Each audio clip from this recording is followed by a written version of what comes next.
दूसरी तरफ सर ये उसकी क्या वजह है सर? देखिए, उनके पास ऐसे एजेंडा है जरूर कि जिससे पाकिस्तान डिस्टेबलाइज हो। आपने देखा होगा माजी में उन्होंने IMF को खत लिखा जी कि पाकिस्तान उनके वज़रा ने लिखा। उसके बाद आपने देखा होगा कि उन्होंने पाकिस्तान के न्यूक्लियर पावर के बारे में गलत बात की। फिर आपने देखा होगा उन्होंने इदारों के बारे में गलत बात की। फिर आपने देखा होगा पाकिस्तान के अवाम के बारे में गलत बात की। और वो हमेशा गलत बात करते हैं, थूकते हैं और चाटते हैं। अगर आपने उस असेंबली में थूक दिया था तो आप फिर चाटने क्यों जा रहे हैं? और अगर आप चाटने नहीं जा रहे थे तो आपने अवाम के सामने क्यों गए जाकर के आपने क्यों इलेक्शन में वोट मांगा, क्यों मांगा आपने?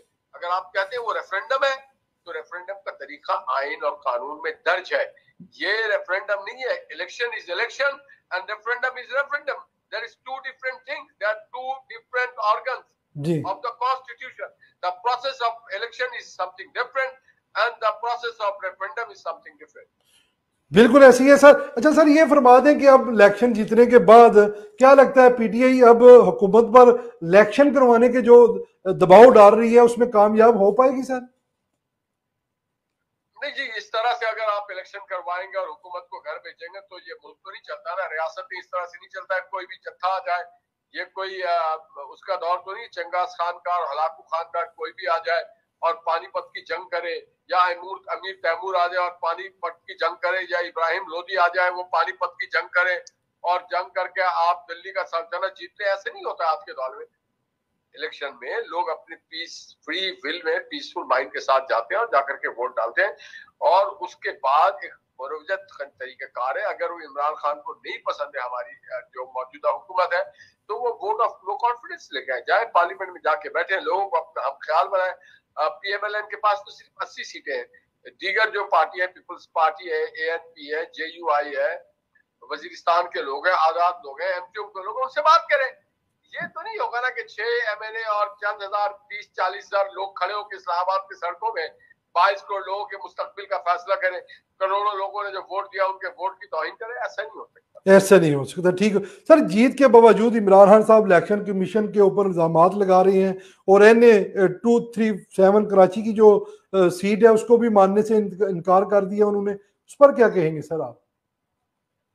जो वो जीत जाए वो ठीक है और वो जो हार जाए वो गलत है।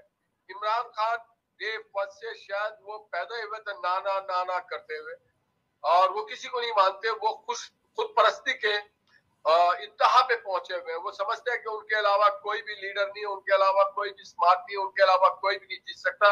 उन्होंने तारीख से सबक नहीं सीखा, अपनी नाकामियों से सबक नहीं सीखा और वो उसकी कीमत अदा करवाना चाहते हैं पाकिस्तानी कौम से, जो कि हम अदा करने को तैयार नहीं है। ठीक हो गया।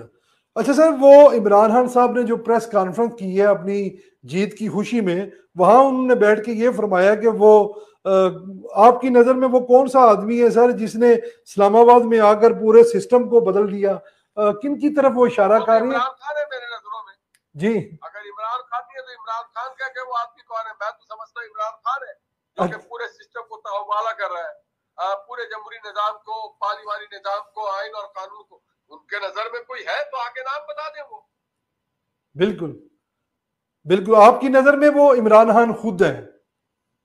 जी वो खुद है। ठीक हो गया। अच्छा सर ये फरमाइएगा कि लॉन्ग मार्च अक्टूबर से पहले ही होगा, ये भी उन्होंने लास्ट जो है वो डेडलाइन दे दी है।